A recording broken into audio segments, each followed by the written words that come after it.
Hey everybody, it's Jason Blaha here, and today I thought I would chat with you guys a little bit about training minimalism and what it actually is and the argument for it, as well as name some of the people out there who are pretty popular who actually themselves follow this philosophy.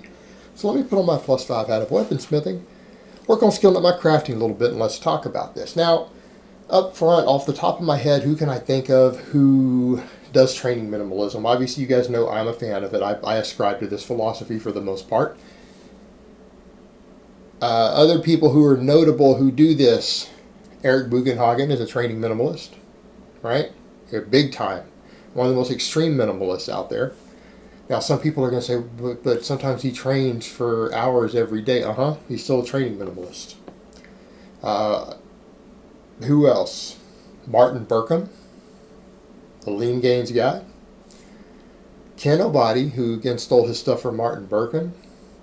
The golden one. The guys like Damien Pizzotti, I'm going to say that wrong. I would need to go look his name up again. People off the top of my head who do this. Now, there's obviously tons of others, but these are ones that, again, most of you will have heard of. Most of you will have heard of them. And to some extent, even Greg Nuckols sometimes ascribes to this with some of the philosophies that he puts out in his training methods that he's used personally. It falls under this category. Now, the issue you have is that on the other end of the coin, a lot of people who don't like the idea of training minimalism will use catchphrases. This is the most popular one out there. Minimal training leads to minimal results. You know, and it sounds catchy. It sounds good, doesn't it? And it makes sense. Yeah, minimal training leads to minimal results. Whereas on the other hand, I guess the counter argument could be made by the minimalists would say, well, anti-minimalists actually believe that doing flies instead of more bench pressing or leg extensions instead of more squatting somehow produce just as much muscle and strength, which we disagree with. Which, again, when you look at it, well, that doesn't make sense, does it? It's like, so what's going to put more muscle on you? 10 sets of squats or 3 sets of squats and 7 sets of leg extensions? Training minimalist is going to obviously say, well, the 10 sets of squats, because that's the sort of stuff that we do, right? There are training minimalists who do up to like 30 sets a week of their exercises that they believe in. Training minimalism is not by default low volume. Some guys who do it do fairly low volume. That is not true across the board. But people need to remember, training minimalism is the idea that exercise selection, picking the biggest movements possible for your goals, that picking more movements that involve the most muscle mass, and then mastering those lifts and putting your efforts into developing as much performance and strength, and in many cases workload as you possibly can on a handful of key exercises, makes more efficient use of your time and gives you a better growth stimulus than doing a much wider variety of exercises trying to hit every angle possible and confuse the body. All right? So in other words, if you were to come in and do 5 sets of squats every single day, you're a training minimalist if you're only doing a handful of exercises. But that falls under the philosophy. And that's the idea. Oh, another guy. Did I mention the golden one? He's another one. And if you look at some of these people, some of them recommend only doing 5 exercises. Me personally, I do 6 exercises right now. You guys know that. Right now, I'm currently, I rotate it through a little bit every now and then. I change that up. But it's squat, bench, row, deadlift, weighted pull-ups, weighted dips. That's what I do right now. And I focus on the performance of a handful of key exercises. You guys have seen Martin Berkhan say, squat, bench, deadlift, weighted chin up, and overhead press. He's always promoted the idea that if you get as strong as possible on those 5 lifts, you're going to be pretty big. But, he doesn't have small strength standards. He doesn't think that, a 300 squat's acceptable. He's not telling you that a 250 bench is acceptable. Martin is one of those guys telling you that you need to be able to chin your body weight in plates on a chin up. He's one of those guys there because he also promotes getting really, really lean. So in that case, weight ratios matter. You know, that's what he tries to promote, or telling you that your ideal is to get to a double body weight bench press, all right? Or that you should be deadlifting at least 3 times your body weight. So again, he sets extreme performance standards and believes, and I mean, again, the guys, this is how he trains, this is, look at what he looks like. Promotes that idea that if you just get really, really strong at these handful of lifts, you're going to get pretty well about as big as you can get as a natural. The golden one has said stuff like, just get really strong on the squat, bench, deadlift, the chin up, and the push press. And again, that's the sort of philosophy he ascribes to. You know, Kinobody, I'm not even sure what all he does, a handful of movements. And the whole idea here is one that muscles do not require you to hit 37 different angles in order to stimulate growth. The whole idea here is that muscle growth itself is not a particularly complex topic. That muscles respond to tension and they respond to fatigue. And that if you do just a wide enough variety of exercises, you're going to hit all these different muscles to a large extent. That you'll still get a potential radiant effect in different heads of a muscle. And again, exercise selection matters. So, I mean, if you go look at just something like Martin Berkhan promotes, let's look at his 5 exercises. There's a tremendous amount of overlap there, isn't there? The squat and the deadlift, you're technically doing 2 lifts that have an enormous overlap in the muscles' work. So most of those muscles are getting 2 different angles. You know, obviously the deadlift is more posterior dominant, and the squat is more anterior dominant, but there's overlap. Bench press and overhead press and chin-ups, there's a tremendous overlap between those exercises. There's a tremendous overlap. So every muscle is getting hit from a couple different angles when you look at it from that philosophy. And the question that you would have to ask is, I mean, how many different angles really exist in muscles? Right? And I would usually tell people, perfect world, you probably need at least 6 exercises for maximum development. Total, if you pick them very, very carefully. If you're not picking exercises as carefully and you pick some that don't have, again, maximum capacity to stimulate muscles through the body, you might need more than that. But still, the idea is the same. And what anyone who's promoting this idea would tell you is that if you just build enough performance on these key lifts, the size and everything else is going to come with it, right? And again, that's the idea, because we do have a finite amount of time to train in the gym. Even if you're one of those people who is going to train for 2 hours a day,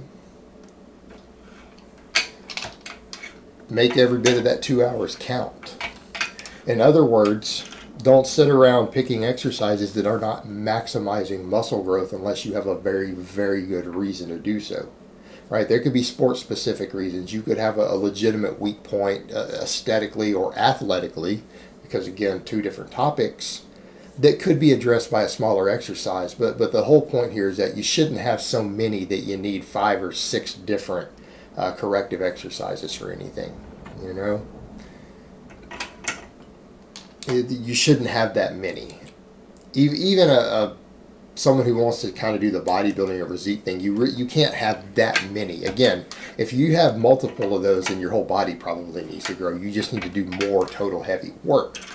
But again, we come back to the point of, if you're picking exercises that stimulate enormous amounts of muscle through the whole body, you simply do not need as many different exercises. And because big compound movements don't have just a tension component, they do have a skill component. They do have a motor unit learning component. And therefore, as you put more focus on them, you get better at them. As you practice the big lifts, you master those lifts and you get better at performing them from a technique perspective, a neuromuscular perspective. And as you do that, as you train those lifts, what happens? Your tension goes up because you get stronger at them. And as the tension goes up and your total workload and your work capacity go up on the big exercises, your potential for growth accelerates. And so again, a lot of people would jump in and say, on the other argument would be, yeah, but you could get more muscle angles, and you might guarantee that this muscle or that muscle gets this different work that will ensure its growth if you're adding all these different exercises. But then we come back to the point of, that might be true, but wouldn't your time be better spent doing more squats or more weighted dips or more weighted pull-ups? That's kind of what the minimalist would still say, because ultimately those are still going to put more growth on you. And even including your weak points. I mean, if your weak point is a muscle that gets worked by one of those big movements, do more of that movement. It's going to grow, but you're going to get more overall growth out of it. You're going to get more practice of the exercises that matter the most. You're simply going to get more out of it. So again, we would still say, someone says, well, I feel like my chest is lagging, I'm going to throw in 3 different types of flies, whereas then we could say, well, just do more weighted dips with a good stretch at the bottom. What's the problem? You don't think that's going to make your chest, or your chest isn't growing, it just needs a little more work. It needs more tension, it needs more fatigue. You don't necessarily have to do that. You could do the weighted dip, and then you get other muscles will grow along with it. Because almost no one who says, oh, my chest needs to grow, is also completely happy with their triceps. And so that's, again, what the minimalist would argue. You just need more of the basics. Most of the time, that is your solution. That is your solution, and I generally agree with that concept. Now, the other point to make, again, the counter argument against the other, because people will also say, yeah, but what if you're too fatigued to keep doing the big movements? Shouldn't you keep doing the smaller ones? And you've got to ask, well, if you're too fatigued to continue to do the big movements, or you're nearing your recovery limits on it, the small movements can just be pushing you further than you can recover from. In other words, adding in more small movements is going to also impact your recovery. You're not going to be able to train that muscle again as soon, which is counterproductive also. So in other words, if you can't handle any more bench pressing, or you can't handle any more dips, but you're like, but I still want to do some extra work for my pecs and my triceps, and then you throw in some extra isolation movements for them, well, number one, you're going to end up with a potential for more inflammation of connective tissue, which can slow your training and recovery down, can increase your injury risks over time. But the other way to look at that would be, but you've also taken an exercise that has an inferior muscle stimulation, and you've also cut into your recovery inroads with it. Because if you're doing the extra stuff there, because you can't recover from the big stuff anymore, you're going to bring your recovery time further out. It means you're not going to be able to do a heavy dip or a heavy bench press, or again, even a high volume set. Like an 8-rep set or something. You're not going to be able to do an effective training load on that big exercise as soon. You might shave another day or two off of your recovery. Whereas in before, you might have been able to come back and bench press or do dips in 48 hours potentially, right? And because you've added the other stuff in, you might take it out to 3 days or 4 days before you're able to replicate your performance and get some progressive overload in again. In which case, adding in the extra stuff just hurt your total weekly volume and tonnage. It hurt your ability to overload with the big exercises because it cut further into your recovery and spaced out your training frequency. And that's not ideal either. And so the minimalist would also argue, you guys have an interesting point with that. Yeah, you could come in and do the easier exercises. You could. Or you could stop, recover, and then come back sooner and do more of the big exercises again, so that you'll get more actual overall growth. And this is where we get into the nuanced debate between the two training philosophies. That's where we get into a nuanced debate. We can argue about which one is better. I'm obviously biased, and so I would argue towards the other one. Well, if your chest is too fatigued to do more dips or more bench press, you probably shouldn't be doing flies. Because if you do the flies, which is, again, not going to give you as much total muscle growth, it's an inferior exercise, you're not going to be able to do weighted dips again as soon. Therefore, you're going to grow less as a result of it. Do you guys see the point there when we're discussing this from a rest, recovery, adaptation perspective? The more frequently that you can replicate the heavy workload on a big exercise, the more muscle you're going to gain. Because training minimalism is not about less training. Training minimalism is about less exercise selection, less variation, and focusing on the things that matter.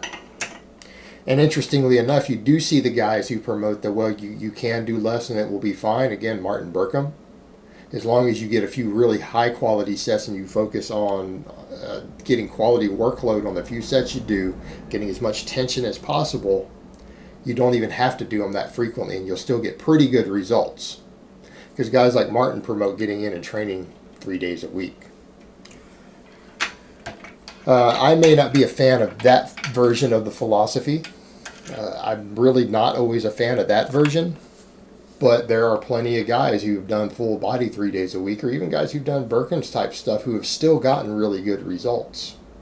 They do exist.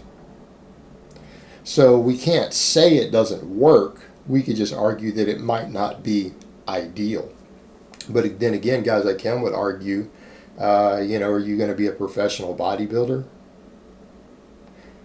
If you can still get 80% or 90% of your possible results in an hour and a half of work every week, for most people, that's probably good enough. And that's where people on the other end who even use that sort of philosophy might argue. And there could be a degree of truth to that. So some people who do promote the lower volume versions of this would argue it's just about making the best use of your time. If you're not going to do something, and this is where you're seeking absolute maximum results, and to be a professional, or that you don't have to make your lifestyle revolve around your training, and you can still get pretty damn big and pretty damn strong without your life revolving around the gym. And that's the argument a lot of them would make also. So that's at the other end of the minimalism philosophy.